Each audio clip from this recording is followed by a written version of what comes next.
चूँकि जनाब अब्दुल कादिर साहब ने बड़ी अच्छी बात कही कि माँ की दुआएं लेकर के निकला करो। माँ की ज़बान से जो जुमले निकलते हैं वो तुम्हारे लिए रब की बारगाह में कबूल हो जाते हैं।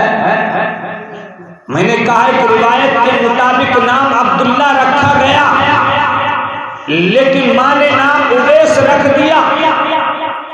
ये माँ की ज़बान से निकलने वाला नाम था कि आज तुम में से कोई नहीं जानता होगा कि उवैस करनी का नाम अब्दुल्ला भी है। कोई जानता नहीं, लेकिन माँ ने रख दिया।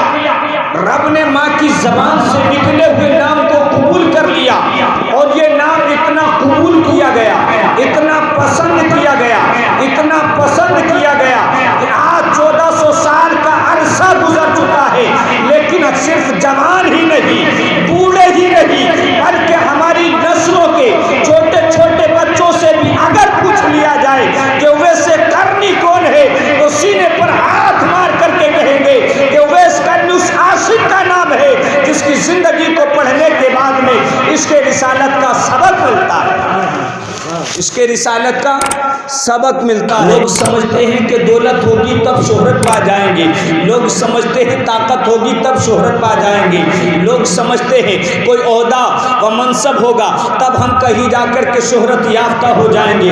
लेकिन नहीं, मैं कहता हूँ ऐ लोगों, गरीबों परेशान होने की ज़रूरत नहीं है, तुम्हें रोने की ज़रूरत नहीं है। मुस्तफ़ा जाने रहमत की बारगाह में दिल को लगा लो। अल्लाह की इज़्ज़त की कसम ये वो दरबार है कि अगर दौलत मांगोगे तो मिलेगी, दौलत शरबत मांगोगे तो मिलेगी, चाहो हस्मत मांगोगे तो मिलेगी। मुस्तफ़ा की बारगाह में जो तुम मांग लोगे, अल्लाह की इज़्ज़त की कसम वो तमाम तुमको अता कर दिया जाएगा। उवैस करनी रज़ी अल्लाह तआला अन्हु कौन है? बहुत बड़े अमीर नहीं थे, बहुत बड़े अमीर नहीं थे। यमन के अंदर एक गांव था जिसका नाम कर्न था, वहाँ पर रहने वाले थे, वहीं पैदा हुए। अब उस गांव का नाम कर्ण क्यों पड़ा, उसके लिए भी रावी कहते हैं कि जब उस गांव की इब्तिदा हुई तो वहाँ पर जब खुदाई शुरू की तो वहाँ पर एक सींग निकला और सींग को अरबी ज़बान में कर्ण भी कहा जाता है, जिसकी बिना पर उस गांव का नाम कर्ण पड़ गया, जिसकी बिना पर उस गांव का नाम कर्ण पड़ गया। इसलिए अब चूंकि उवैस कर्ण उस बस्ती के अंदर पैदा हुए, अब निस्बत के एतबार से उनको उवैस करनी कहा गया। कर्ण के अंदर जब यह निस्बतियाँ लगा दी गई तो करनी हो गया। अब चूंकि वहाँ पर पैदा हुए इसलिए उवैस को उवैस करनी कह दिया गया, उवैस करनी कह दिया गया। एक वजह और बयान करते हैं रावी, वो कहते हैं लोगों सुनो, चूँकि सैयदना उवैस करनी रज़ी अल्लाह तआला अन्हु का जो जिस्म था, यानी कि आपकी बॉडी पर, आपके बदन पर बाल बहुत ज़्यादा थे, यानी कि घने बाल थे, घने बाल थे। रावी कहता है कि अरबी ज़बान में बाल को भी कर्ण कहा जाता है, चूँकि अरबी ज़बान एक ऐसी ज़बान है जिसमें एक एक लफ्ज़ के सैकड़ों मानी भी निकलते हैं। अरबी ज़बान ही एक ऐसी ज़बान है जो तमाम ज़बानों से ज़्यादा मानी अपने एक एक अल्फाज में समेटे हुए रहती है। कहते हैं चूँकि बाल को कर्ण कहा जाता है, लिहाजा बहुत ज़्यादा बाल होने की बिना पर आपको करनी कहा गया। बहरहाल सैयदना उवैस करनी रज़ी अल्लाह तआला अन्हु, अल्लाह अकबर, मुसलमानों को मैं ये कह रहा था कि इनको दौलत की बिना पर शोहरत नहीं मिली। हमने इनकी ज़िंदगी को पढ़ करके देखा। अल्लाह अकबर, मुसलमानों, हमने पूछा कि बताओ उवैस करनी कितने अमीर थे? अल्लाह अकबर, मुसलमानों, तो जवाब मिलता है, सुनो, उवैस करनी उस शख्स का नाम है जो जंगलों के अंदर ऊँटों को चरा करके अपनी शिकम को भरता था। अल्लाह अकबर, मुसलमानों, और ये ऊँट भी तमाम उवैस करनी के नहीं होते थे, अल्लाह अल्लाह, बल्कि लोगों के ऊँट चराया करते थे, लोगों के ऊँट चराया करते थे। और कभी कभी उवैस करनी क्या करते थे, खजूर जो ज़मीन पर गिरती थी दरख्तों से, उनको चुनने के बाद में बाजार में बेच दिया करते थे और उन्हीं से अपना पालन पोषण किया करते थे। तो मालूम ये पड़ा उवैस करनी कोई बहुत अमीर आदमी नहीं थे, लेकिन याद रखो ज़ाहिरी दुनिया की दौलत बहुत ज़्यादा नहीं थी, लेकिन इसके रिसालत का ये आलम था कि जब दुनिया रात की तारीकी में आराम से सो करती थी, आराम से सोती थी, तो ये वैसे करनी थे जो अपनी माँ को सुलाने के बाद में, कोने में बैठने के बाद में, गुंबद खजरा की जानिब को चेहरा करने के बाद में मुस्तफा की याद में तड़पते थे और मछली की तरह तड़पने के बाद में रोया करते थे। अल्लाह अकबर मुसलमानों, आओ जरा सुनो उवैसे करानी की जिंदगी को पढ़ो। अल्लाह अकबर मुसलमानों, ताकि इसके रिसालत का कुछ तो सबक हमको मिल जाए। अल्लाह अल्लाह मुसलमानों, उवैसे करानी का ये आलम है। जब बचपन में वालिद साहब का इंतकाल हो गया है, बाप का इंतकाल बचपन में हो गया, घर के अंदर कोई नहीं था दूसरा कमाने वाला। अब एक माँ है जो उवैसे करानी के साथ रहती है और उस माँ का भी ये हाल है कि जोर की वजह से बहुत कमजोर हो चुकी है। अल्लाह अकबर मुसलमानों, आंखों की बीनाई चली गई है, कोई भी घर के अंदर दूसरा फर्द नहीं है। रोजाना ऊँटों को चराने जाते, शाम को जल्दी वापस आते, खुद ही खाना बनाते और अपने हाथ से माँ को खिला देते। माँ हाथ उठा करके दुआ कर देती। अल्लाह अकबर मुसलमानों, लेकिन ये चलता रहा। माँ की वजह से कभी गुंबद खजरा भी ना गए कि कहीं ऐसा ना हो कि माँ को तकलीफ हो जाए, लेकिन माँ समझती थी मेरा लाल बहुत प्यार करता है। एक दिन माँ जब इश्क ने तड़पाया तो उवैसे करानी ने माँ से कहा, माँ मैं चाहता हूँ कि अपने महबूब का दीदार कर लूँ। अल्लाह अकबर। माँ ने कहा ठीक है, लखने जिगर चले जाओ। अब जरा सुनो, ये उवैसे करानी ने सफर बांधा है। सामान बांधने के बाद में, कर्म से निकलने के बाद में यमन के सफर को यमन से सफर के लिए निकलते हैं और मदीने तैयबा की जानिब कदम बढ़ते हैं। अल्लाह अकबर, खुशी में कदम उठ रहे हैं, आंख से आंसू छलक रहे हैं, दिल है कि तड़प रहा है। ये रोते हुए अपने महबूब की याद में वेश करनी मदीने तैयबा की जानिब को जा रहे हैं। अल्लाह अकबर मुसलमानों, अल्लाह अल्लाह, उसके रिसालत में ये आशिक के साथ तड़पता हुआ मदीने की जानिब को चल रहा है। कदम उठते जा रहे हैं, गुंबद खजरा करीब आता जा रहा है, दिल की धड़कनें बढ़ती जा रही हैं। यहाँ तक कि मदीने तैयबा में दाखिला होता है। मदीने की गलियों में को देखते हुए, वहाँ की रिहाइश को देखते हुए, वहाँ के बाजार को देखते हुए हुजरे आयशा पर तशरीफ लेकर के जाते हैं। मुस्तफ़ा जाने कायनात के हुजरे पर जब हजरत उवैसे करनी पहुँचते हैं, अल्लाह अकबर, किस्मत को कुछ और ही मंजूर था। जाने के बाद में कहा क्या सारी कायनात का सरदार मौजूद है, मैं मुस्तफ़ा जाने कायनात से मुलाकात के लिए आया हूँ। अल्लाह अकबर मुसलमानों, जैसे ही आवाज़ दी तो अंदर से हजरत आयशा ने आवाज़ को सुनने के बाद में कहा कि मुस्तफ़ा जाने कायनात हुजरे में नहीं है, वो बाहर गए हुए हैं। अल्लाह अकबर मुसलमानों, जब इतना सुना आँख से आंसू बहे, दिल मचल उठा। कहने लगे कि सुनो, मेरे मुस्तफ़ा जब वापस तशरीफ लेकर के आए तो उनसे कह देना कि यमन के एक गांव कर्म से चल कर के आपका एक आशिक दीदार के लिए आया था, लेकिन किस्मत को बस गवारा ना था, दीदार ना हो सका। मेरे महबूब से कह देना कि आशिकता जो इश्क में तड़पता है, तेरे ज़ियारत के लिए मचलता है, लेकिन ना हो सकी। अल्लाह अकबर मुसलमानों, जब इतना सुना पूछा ये तो बतलाते जाओ कि तुम हो कौन। कहने लगे मेरे महबूब से कह देना कि कर्म से उवैस आया था। इतना जब सुना उवैसे करनी का नाम हजरत आयशा सिद्दीका ने पहचान लिया है, हजरत आयशा सिद्दीका ने समझ लिया है ये तो वही उवैस करनी है जिसके ताल्लुक से मुस्तफ़ा बारहा इरशाद फरमाते हैं, यमन के अंदर मेरा एक आशिक रहता है जिसकी दुआओं के सदके में रब मेरी बहुत सारी उम्मत को जन्नत का हकदार बना देगा। ये तो वही उवैस करनी है जिसके ताल्लुक से मुस्तफ़ा ने कहा था, अली के सामने कहा था, उमर फारूक के आजम के सामने कहा था, सुनो मेरी उम्मत के अंदर एक शख्स है जो सिहाबी तो नहीं है लेकिन ताबरी होगा, लेकिन दुआ का ये आलम होगा। जब हाथ उठा करके दुआ करेगा तो रब उसकी दुआ को रद्द नहीं फरमाएगा, इससे पहले के हाथ नीचे आ जाए अल्लाह उसकी दुआ के तुफैल में मेरी बहुत सी उम्मत को जन्नत का हकदार बना देगा। बहुत सी जन्नत को बहुत सी उम्मत को जन्नत का हकदार बना देगा। हजरत आयशा ने जब सुना समझ गई, कहने लगी उवैस जरा ठहरो तो, तुम मस्जिद नबवी के अंदर आराम कर लो, मुस्तफ़ा आ जाएंगे। हजरत उवैस करनी मस्जिद नबवी के अंदर ठहरते हैं, लेकिन वक्त गुजरता है, माँ की याद तड़पाती है, दिल में ख्याल आता है कहीं मेरी माँ को हाजत न हो जाए, आँख से नाबीना है कहीं तकलीफ का शिकार न हो जाए, चलने की ताकत नहीं है कहीं भूख से निखार न हो जाए। तो जानते थे कि यकीनन मुस्तफ़ा की ज़ियारत करना एक बहुत बड़ा मकाम अदा करता है, लेकिन उसी मुस्तफ़ा का भी तो फरमान है कि अगर माँ या बाप दोनों में से किसी की खिदमत तुमने कर ली तो जन्नत तुम पर वाजिब हो जाएगी। इसी मुस्तफ़ा का तो फरमान है कि अगर तुमने माँ की या बाप की किसी एक की नाशुक्री कर दी तो याद रखो ये आम गुनाह नहीं बल्कि गुनाह कबीरा है, गुनाह कबीरा है। अल्लाह अकबर। आखिर जब ख्याल आया तो हजरत उवैस करनी चले और करने की जानिब, लेकिन दिल रो रहा था, आंखें बरस रही थी। जब गुंबद खजरा की जानिब आ रहे थे, मस्जिद नबवी की जानिब आ रहे थे तो कदम बड़ी तेज़ी से उठ रहे थे, लेकिन अब कदम उठ नहीं पा रहे थे।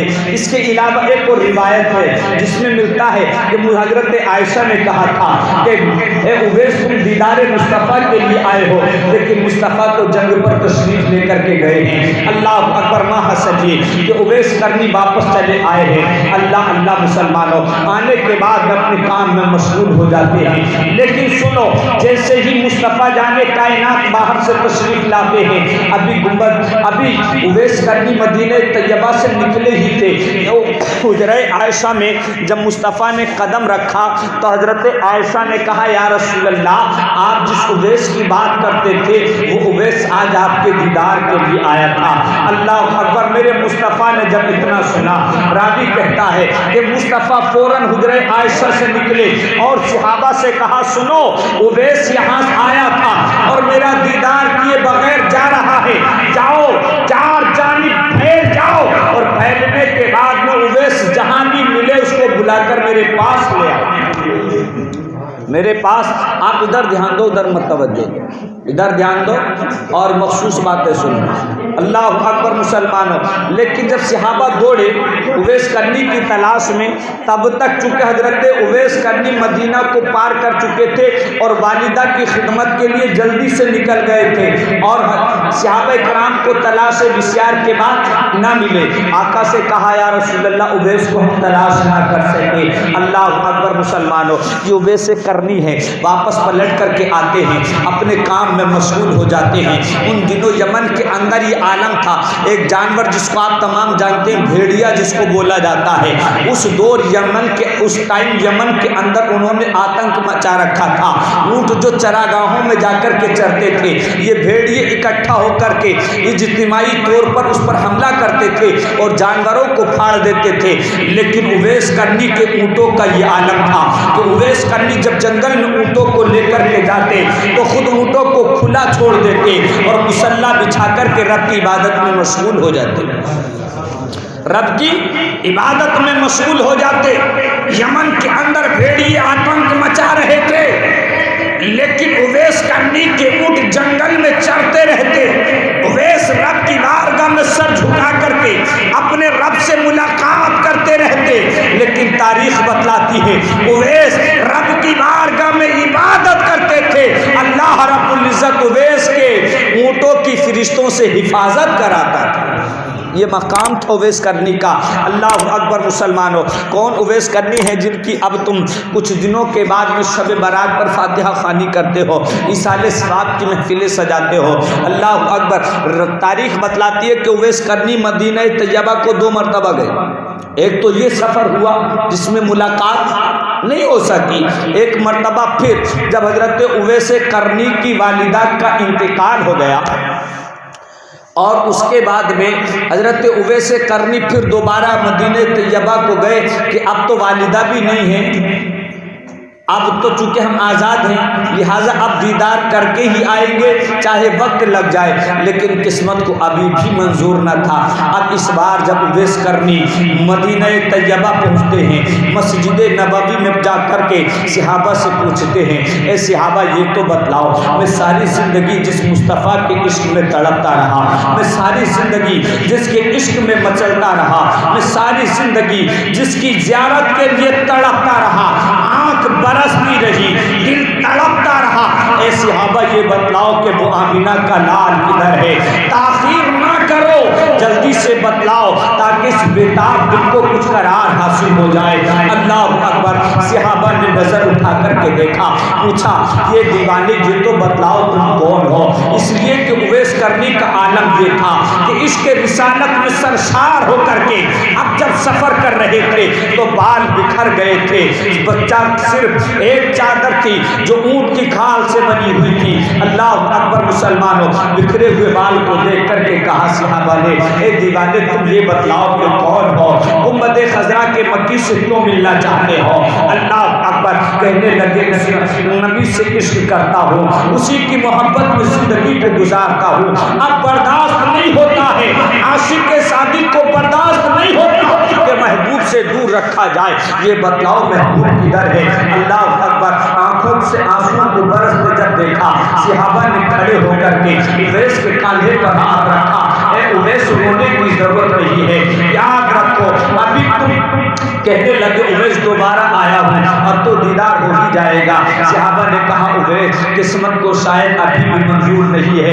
कहा क्या हुआ? क्या मुस्तफा किसी जंग पर तशरीफ ले गए हैं? क्या किसी सफर पर तशरीफ ले गए हैं? अल्लाह अकबर। मुसलमानों, सहाबा की आंखें बरसती हैं और कहते हैं, ए उवैस करनी सुनो, अब जाहिरी आंखों से तुम जीती जागते मुस्तफा जाने कायनात का दीदार नहीं कर सकोगे, इसलिए कि ताखीर हो चुकी है। मुस्तफा अपने महबूबे हकीकी से जाकर के मिल चुके हैं, मुस्तफा विशाल कर चुके हैं। ए उवैस अब तुमको उनका जाहिरी निगाहों से दीदार नहीं हो सकता। अल्लाह अकबर। जब इतना सुना उवैस करनी की आंखों से आंसू बहे, एक चीख निकल गई। सोचते थे कि सहाबा इकराम के दरमियान कुछ टाइम गुजारें, लेकिन याद रखो महबूब से जुदाई मुहिब के लिए बड़ी महंगी चीज होती है। अब सहाबा किराम के दरमियान बैठे, मुस्तफ़ा को ना पाते, नज़र उठाते, निगाह ना पाती तो तड़प जाते। जब ये हाल हुआ तो रहा ना गया, सहाबा से कहा लोगों मुस्तफ़ा यहाँ पर मौजूद नहीं है, इसलिए मैं यहाँ रुक नहीं सकता। अल्लाह अकबर। मुसलमानों, और उसके बाद में उवैस करनी वहाँ से तशरीफ़ लेकर के आए, फिर कर वापस आए। एक रिवायत में मिलता है कि मुस्तफ़ा जाने कायनात ने अपनी हयात में कहा था कि यहाँ से दूर मेरा एक आशिक है जिसकी दुआ का यह आलम है कि जब वो हाथ को उठाता है तो उसके हाथ नीचे आने से पहले रब उसकी दुआ को कबूल कर लेता है। मुस्लिम शरीफ की हदीस भी है ये, जो उवैस करनी के ताल्लुक से मुस्तफ़ा ने कहा था। तो आका ने सहाबा से कहा, मेरे सहाबा जब तुम उस उवैस को पालो तो तुम उससे अपने हक में और मेरी उम्मत के हक में दुआ कराना, उससे अपने भी हक में दुआ कराना, मेरी उम्मत के हक में भी दुआ कराना। आप अंदाजा लगाएं उवैस करनी सहाबी नहीं है, इसलिए कि मुस्तफ़ा के ज़माने को पाया लेकिन मुस्तफ़ा का दीदार ना किया ज़ाहिरी ज़िंदगी में।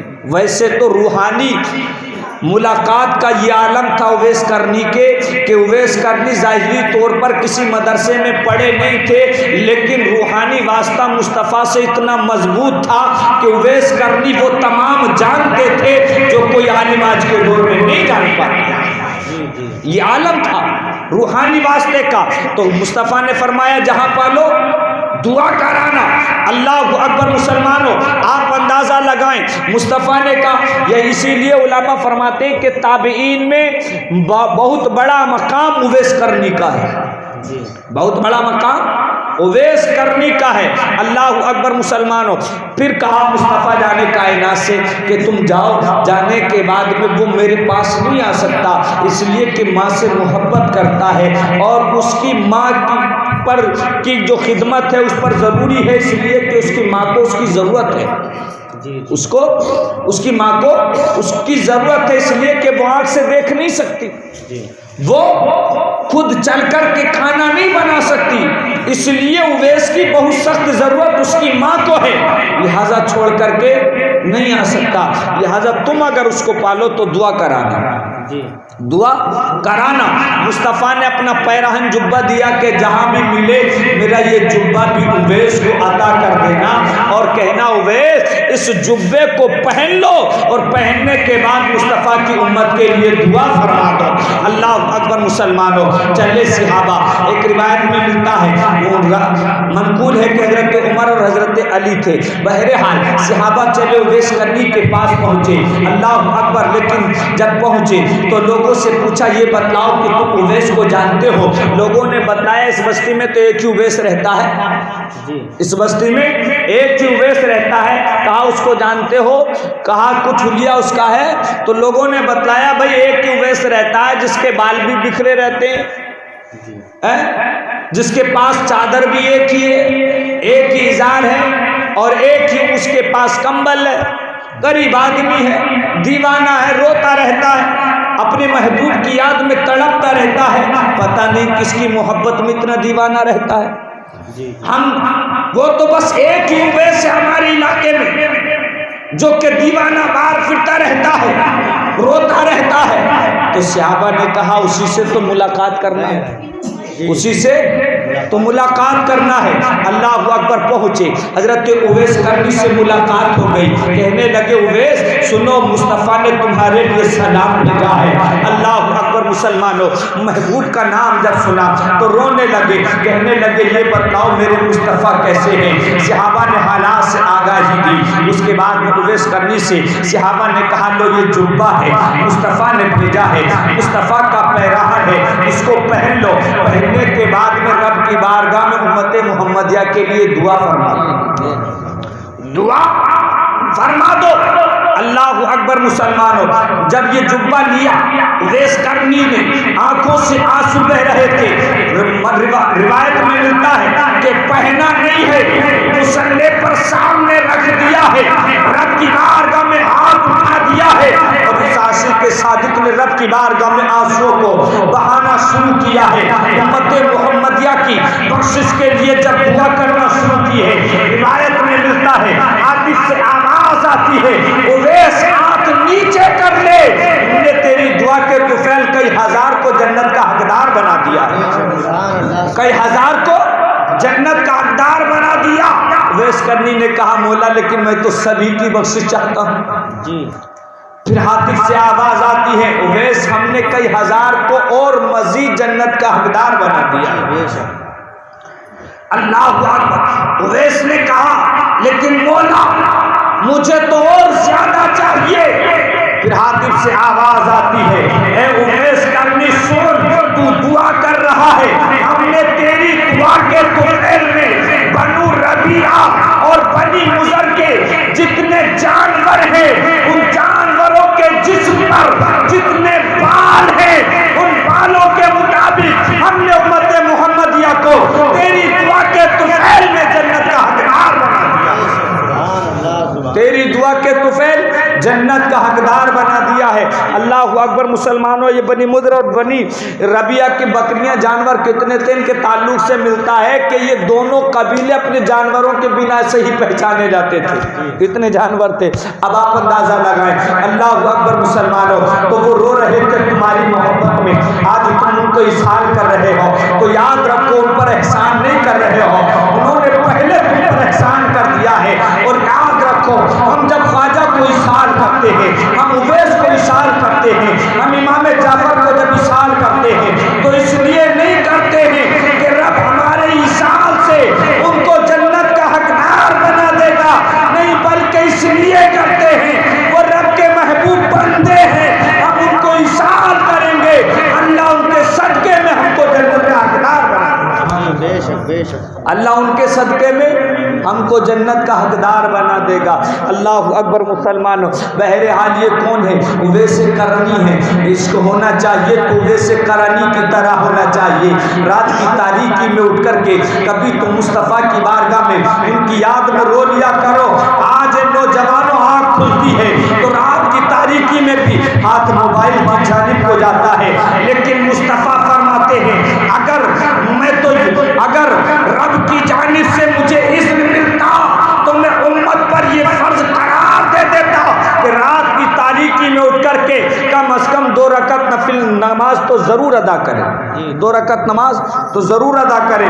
मुस्तफ़ा खुद इरशाद फरमाते लोगों रात की तारीकी में उठ करके 2 रकत नमाज नफिल पढ़ना ये दुनिया वमा फीहा से भी बेहतर है, दुनिया वमा फीहा से भी बेहतर है। इसलिए रात की तारीकी में उठ करके रब की बारगाह में रो लिया करो, मुस्तफ़ा की याद में तड़प लिया करो।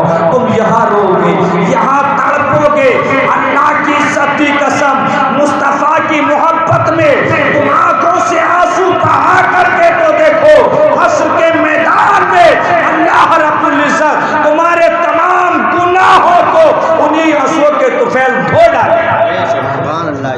और यही आंसू होंगे जो जहन्नम से तुम्हारे लिए आड़ बन जाएंगे, आड़ बन जाएंगे। इसलिए रोया करो, रोने से दिल नरम होता है। दिल जब नरम होता है तो किसी पर जुल्म करने का मन नहीं करता है, किसी को सताने का मन नहीं करता है, गुनाह करने का मन नहीं करता है, मजलूमों को सताने का मन नहीं करता, यतीमों का माल खाने का मन नहीं करता। जब दिल नरम हो जाता है तो रात की तारीकियों में आंसुओं को बहाता है। जब दिल सख्त हो जाता है तो इसके रिसालत दिलों से निकल जाता है। इसलिए इसके रिसालत में अब रो रो करके अपने दिलों को नरम करो ताकि दुनिया व आखिरत में तुमको उसका समरा